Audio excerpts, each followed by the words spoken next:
very much, Madam Chair. Madam Chair, like last year, my amendment is straightforward. It restores the language carried in this bill for over 45 years. It protects life and prevents federal tax-funded abortion.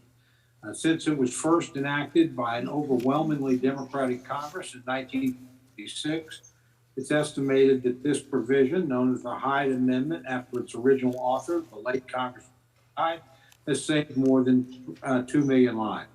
This language has been supported by lawmakers and signed by into law by presidents of both parties every year as part of the appropriations process.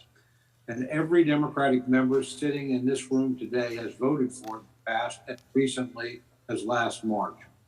When President Biden was in the United States Senate, he supported including the Hyde Amendment and appropriations bill and showed support for the provision as recently as just 3 years ago while campaigning for president.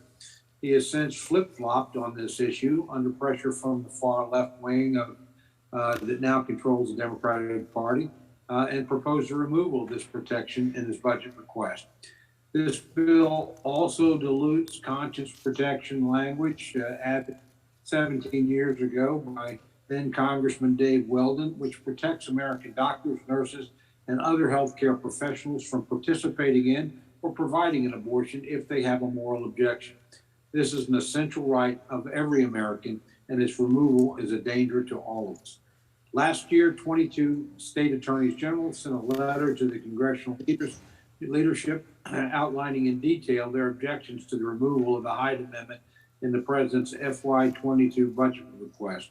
Repealing the Hyde Amendment would impose a pro-abortion funding policy on states that have decided against it.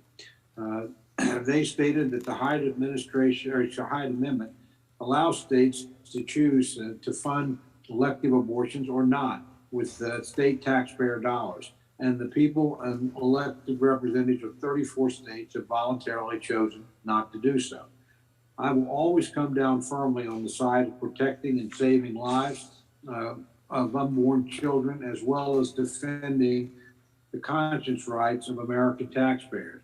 I do recognize that the issue of abortion is emotionally charged and that many Americans have differing points of view. But even for Americans who consider themselves pro-choice on this issue, many don't believe that tax dollars should be used for abortion. In fact, 60% of the American public oppose taxpayer funding for abortions. Madam Chair, I know you appreciate the fact that this bill cannot become law until these provisions are restored. You wisely agreed to do so just a few short months ago, and this decision enabled us to complete work on the fiscal year 22 omnibus bill.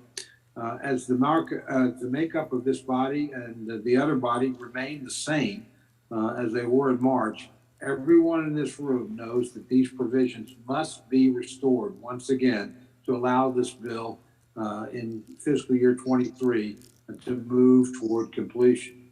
I would strongly urge you that we make this modification now, this committee room, so that negotiations are not unnecessarily bogged down later in the year. We know this needs to happen, so let's do so sooner rather than later so that we can produce a final bill before Congress adjourns later this year. With that, Madam Chair, I urge the passage of my amendment and I yield back the balance of my time.